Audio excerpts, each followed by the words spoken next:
Hello, everybody. Happy April 18th, especially to all you early birds, Jillian, Reese, Art, Lisa, Gag, Watson.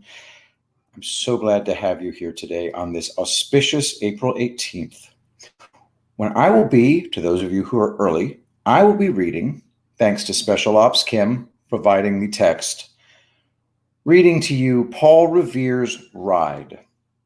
Henry Wadsworth Longfellow, 1807 to 1882, and this was published on April 18th, 1861. Listen, my children, and you shall hear of the midnight ride of Paul Revere. On the 18th of April in 75, hardly a man is now alive who remembers that famous day and year. He said to his friend, if the British march by land or sea from the town tonight, hang a lantern aloft in the belfry arch of the North Church Tower as a signal light, 1 if by land, 2 if by sea, and I on the opposite shore will be ready to ride and spread the alarm through every Middlesex village and farm for the country folk to be up and to arm. Then he said good night, and with muffled oar silently rowed to the Charleston shore. Just as the moon rose over the bay where swinging wide at her moorings lay the Somerset British man-of-war, a phantom ship, with each mast and spar across the moon like a prison bar, and a huge black hulk that was magnified by its own reflection in the tide. Meanwhile, his friend, through alley and street, wanders and watches with eager ears, till in the silence around him he hears the muster of men at the barrack door, the sound of arms and the tramp of feet, and the measured tread of the grenadiers marching down to their boats on the shore. Then he climbed to the tower of the church, up the wooden stairs to the stealthy tread, to the belfry chamber overhead, and startled the pigeons from their perch on the somber rafters that round him made masses and moving shapes of shade. By the trembling ladder, steep and tall, to the highest window in the wall, where he paused to listen and look down a moment on the roofs of the town and the moonlight flowing over all. Beneath, in the churchyard, lay the dead, in their night encampment on the hill, wrapped in silence so deep and still that he could hear, like a sentinel's tread, the watchful night wind as it went creeping along from tent to tent, and seeming to whisper, all is well. A moment only, he feels the spell of the place and the hour, and the secret dread of the lonely belfry and the dead. For suddenly all his thoughts are bent on a shadowy something far away, where the river widens to meet the bay, a line of black that bends and floats on the rising tide like a bridge of boats. Meanwhile, impatient to mount and ride, booted and spurred with a heavy stride, on the opposite shore walked Paul Revere. Now he patted his horse's hide, now gazed on the landscape far and near, then impetuous stamped the earth and turned and tightened his saddle girth, but mostly he watched with eager search the belfry tower of the old North Church as it rose above the graves on the hill, lonely and spectral and somber and still and low. As he looks on the belfry's height, a glimmer, and then a gleam of light. He springs to the saddle, the bridle he turns, but lingers and gazes, till full on his sight a second lamp in the belfry burns, a hurry of hoofs in a village street, a shape in the moonlight, a bulk in the dark, and beneath from the pebbles in passing a spark struck out by a steed that flies fearless and fleet. That was all, and yet, through the gloom and the night, the fate of a nation was riding that night. And the spark struck out by that steed in his flight kindled the land into flame with its heat. He has left the village and mounted the steep, and beneath him, tranquil and broad and deep, is the mystic meeting the ocean tides, and under the alders that skirt its edge, now soft on the sand, now loud on the ledge, is heard the tramp of his steed as he rides. It was 12 by the village clock when he crossed the bridge into Medford town. He heard the crowing of the cock and the barking of the farmer's dog, and felt the damp of the river fog that rises when the sun goes down. It was 1 by the village clock when he galloped into Lexington. He saw the gilded weathercock swim in the moonlight as he passed, and the meeting-house windows, blank and bare, gaze at him with a spectral glare, as if they already stood aghast at the bloody work they would look upon. It was 2 by the village clock when he came to the bridge in Concord town. He heard the bleating of the flock and the twitter of birds among the trees, and felt the breath of the morning breeze blowing over the meadows brown. And one was safe and sleep in his bed, who at the bridge would be first to fall, who that day would be lying dead, pierced by a British musket ball. You know the rest.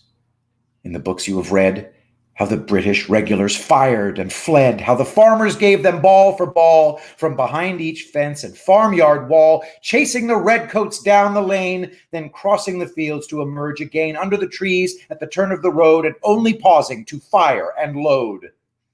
So through the night wrote Paul Revere, and so through the night went his cry of alarm to every Middlesex village and farm, a cry of defiance and not of fear, a voice in the darkness, a knock at the door, and a word that shall echo forevermore. For borne on the night wind of the past, through all our history to the last, in the hour of darkness and peril and need, the people will waken and listen to hear the hurrying hoofbeats of that steed and the midnight message of Paul Revere. And that's the poem. Happy April 18th. To support this channel, paypal.me/BitcoinArmada. I got a little information for you guys about a little thing called Angel Paste. AngelPaste.com, promo code Shapiro, food grade plant oils. Your skin will drink it right up. There's nothing added to it that's going to dry out your skin like all those corporate brands do. And I got a little bit of good news for you. It might not be that good, but now we have available a scent that's not on the website. Ripe raspberry. Now, Barbara has warned me that she has approximately enough ripe raspberry to submit to possibly 2 people, maybe 3. Order your ripe raspberry today. It's a limited edition scent. Get your ripe raspberry today. And facts don't care about your feelings. JamesMG@Verizon.net. JamesMG@Verizon.net. The General Flynn 2nd edition, where we go one, we go all, digital soldier Q coin. Only 300 minted. It's a Reading Epic Threads exclusive. JamesMG@Verizon.net. Enzo's waiting for Snosberry. Snosberry? Who ever heard of a Snosberry? That's what I have to say to that, Enzo. All right. So we got good stuff today, and I'm going to start with a little email from somebody who goes by the name Special Ops Kim. And I got to find it first because I think I might have forgotten. There it is. Okay. Here's an email from Kim. This is a personal email. Sorry, Kim, for reading it, but I have to. She didn't give me permission to read this, but I think she'll forgive me. There is not much going on over at Quadvirum. Saul reprimanded Stephen Douglas for the devolution talk. Stephen Douglas responded, "Sorry, massa." Saul told the letter guy that started with Y. You know that guy whose screen name drives me nuts. It's YMKFYDY. Who gives a? It's a really long, complicated. You know who I'm talking about. The guy whose name started with Y, to stop with the Trump coming back threads. And he snapped back at Saul and was banned for a month. I think the month is over, but haven't seen him back. The place is getting boring. People just repost from Twitter. But I do find Twitter threads that way. The only reason he doesn't ban Thomas is because Thomas is the only reason why people are even there. Also, he will immediately ban any vaccine questioning. He is ruining a good thing. So I'm going to go ahead and say, guys, if you're supporting Quadvirum financially, you should rethink that. There is not a single good thing that comes out of Saul Montez Bradley having a penny of any kind. Quite frankly, Thomas Wichter needs to pick his friends better. That's something we all knew. Thomas Victor has a broken picker. I have a broken picker. That's why I'm single. Fact is that visiting Saul Montez Bradley, a loathsome, disreputable soul upon this wonderful community, was not the act of a friend. This was the act of a person with issues. Stop encouraging Saul. There's no redeeming qualities there. Just put an end to it, guys. We'll find other things to read on this channel. We don't need it. Yeah, Joe Papa says massa mean. So freaking ridiculous, isn't it? All right. So Chris Randy says, I wish that Thomas had his own chat channel. Chris, here's the thing. I agree with you, but there's a little place called Blogspot.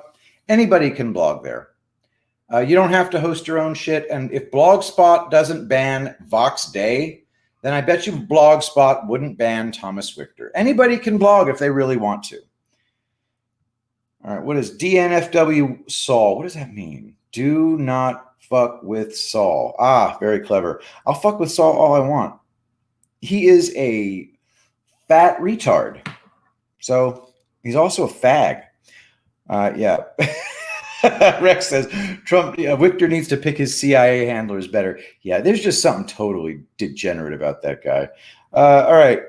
Uh-oh. Michelle just ordered raspberry angel paste. Shit, we're going to run out. All right, so everybody else, don't order raspberry until I can. Well, no, you order the raspberry, but then I'm just going to have to start pestering Barbara to order more raspberry scent. I want my raspberry scent. I should have waited. All right, anyway. Yeah. All right, Saul banned me forever. Well, maybe you shouldn't be quite so mouthy. I bet if you read Fox and Socks, you'd get a date. I bet if you read Fox and Socks, you'd get a date. What's Fox and Socks, bro? I'm just kidding, Chris. I don't really think you're mouthy. Yes, you are. Okay, let's see here. Saul only wants people who think exactly like he does on his site. Saul's a quar. What's a quar? Oh, he's a quar. Yeah, Saul is a homosexual. I only heard this. Listen, I got sources, guys. Okay, I got super duper deep state sources that will not confirm or disconfirm that Saul is a huge Ricky Martin fan.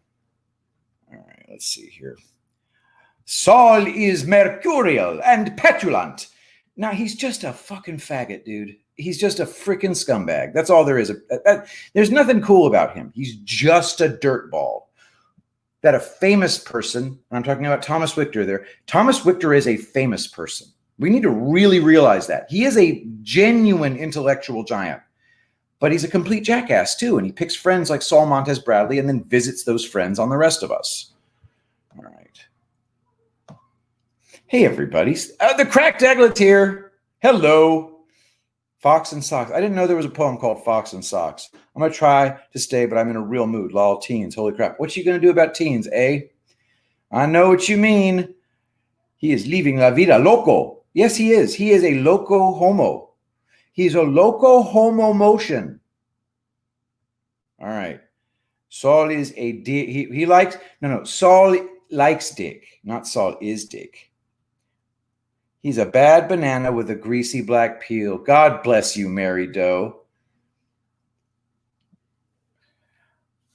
I have 3 words to describe you. What is it? How does it go? Oh, fuck. I don't know this. I don't know the poem. It's really great, though. He's a bad banana with a greasy black peel.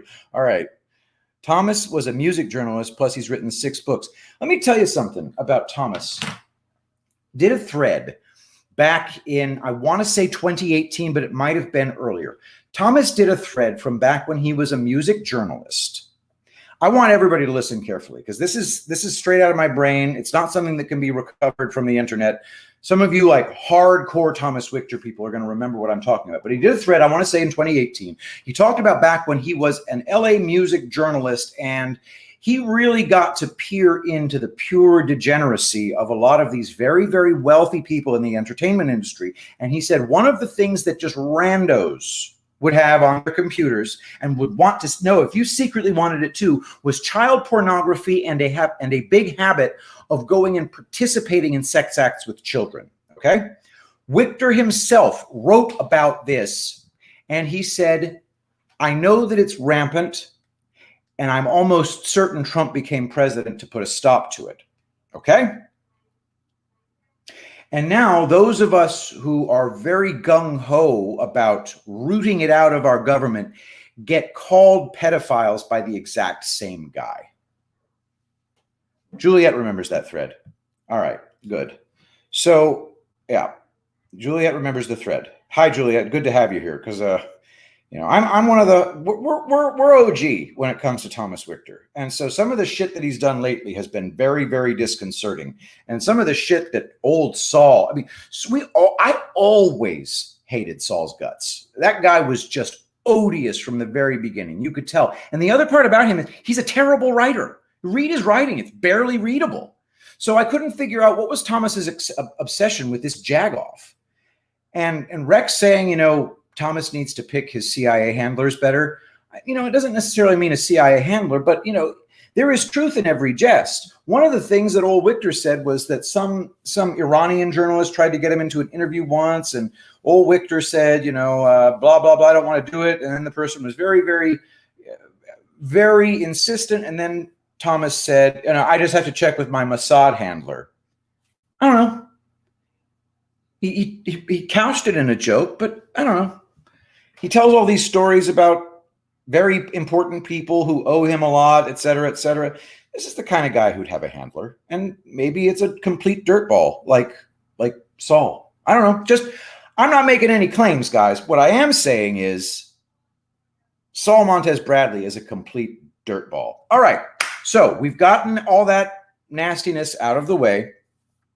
And so those of you who are on the Reading Epic Threads YouTube channel, I'm going to have to end this stream on that channel because that stream has 2 strikes. Way too much wrong thing. But if you go to the Patrick Gunnels YouTube channel, let me see if I can write that down. youtube.com/user/ I'm pgunnels on YouTube. There we go. I'm pgunnels on YouTube. You can go find me there. And then the stream will be live there too. Then the replay will be on Odyssey. The title of this stream is Thank You, Velveeta. And that's thanks to our very own Joe Pappas for giving me kick-ass lines from Idiocracy. So I will remove this from the Reading Epic Threads YouTube channel. Please go to the Patrick Gunnels YouTube channel. P Gunnels on YouTube and watch the rest of the stream live there.